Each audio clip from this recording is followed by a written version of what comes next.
Tomorrow is a big day here in the United States. It's election day, the year after a presidential election. Not generally critical, but this one is different. Certainly is. BNC political contributor Tezlyn Figaro joins us to look at why. Good morning to you, Tezlyn. Many people are looking towards the midterms and saying this, what happens tomorrow on election day, could be a precursor to that. 24 statewide ballot measures, 6 states. This isn't a normal number. So election reform, police reform, COVID restrictions. Is this a look at what could happen in the midterms next year? Well, it's always great to start my day with you, Shannon, but it is absolutely a telltale sign of what will happen in November 2022. But I also always want to remind everybody that the primary starts in March before there can be a general election in November Yeah. 2022. All of the primaries start rolling out in March. And so we are only just a few months away to start identifying candidates on who will be on the ballot for their midterm Hmm. election. And they understand that this is the kickoff, as you will, to the game that will be played on next year, and to see how many points the Democrats or Republicans can score. And the Democrat Party absolutely knows it, which is why they sent all of their resources down to Virginia over the last few weeks. Yeah. And I want to talk about Virginia because, to use your sports analogy, this one could go to overtime, it looks like. It's too close to call. Both teams played hard.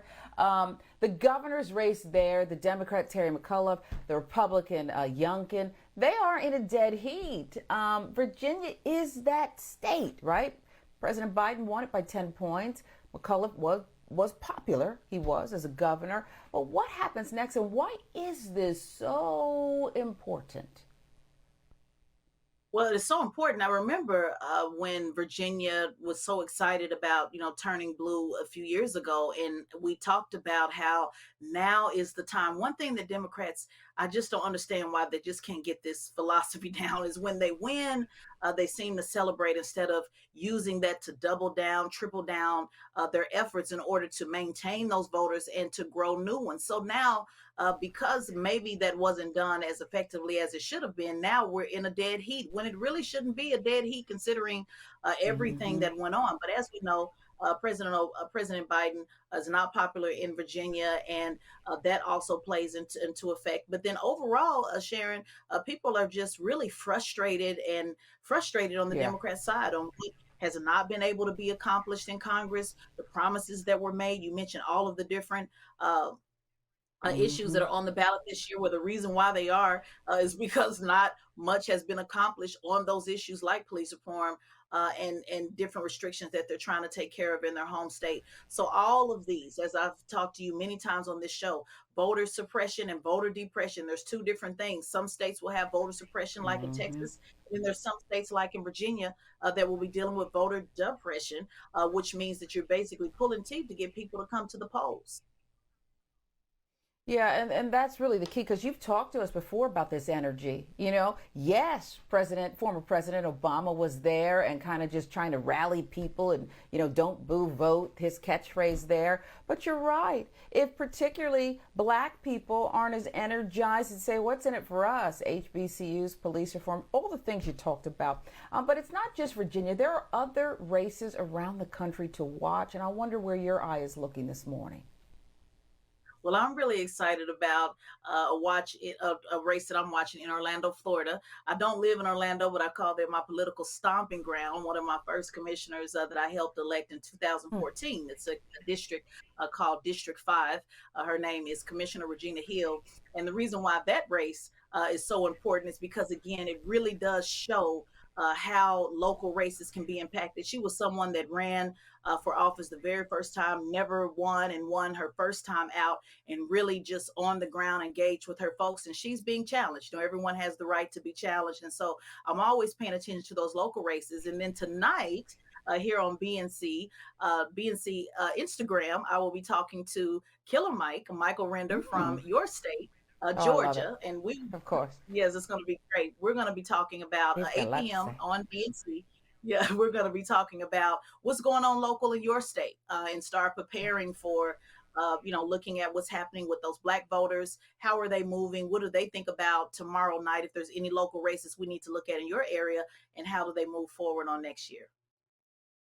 Well, we got the former mayor who wants to be mayor again of Atlanta, Sharon Reed. He's coming up at 8:15. He's under fire, the mayor is, so I'm gonna have to get after him and ask him some tough questions there. But finally, Virginia is set to elect its first woman lieutenant governor, first woman of color in that statewide contest. And so I got to go back to Virginia and ask you about her and the importance of her being on the ballot. What's interesting?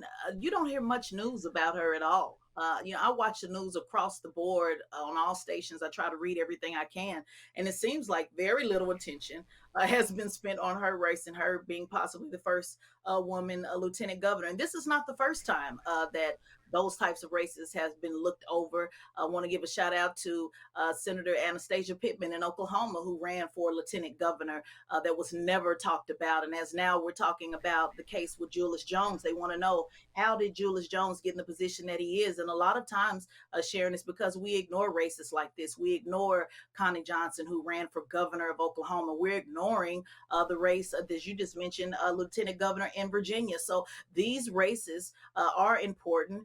They're, for some reason, they're swept under the rug. It is always important we can get a first-time woman elected to anything, but I also want to clarify that being a woman is not enough, but actually being for the policies Yeah. that we care about. And studies show that women tend to vote on issues a little bit more objectively than some of our men counterparts, because they've had an opportunity to be parents and business women and entrepreneurs and so many different diverse things that are brought to the table. And that diversity matters when you talk about how you govern. So we look to her race as well to see what difference that makes. And, I'll say Mm-hmm. this before I close out.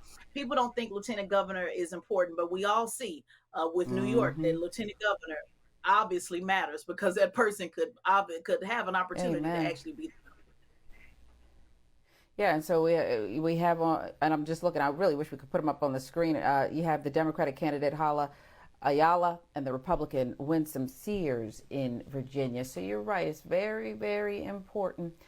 Thank you, Tezlyn Figaro. We're going to be looking forward to that Killer Mike conversation tonight. I know how you do it, Yes, so I will be tuned in yes. on BNC's Instagram, and you cover. He's never shy either, so the two of you together might need, maybe I'll jump Oh in there yeah, in the comments anyway. come on Thank in. you, Tezlyn. Appreciate you, sis.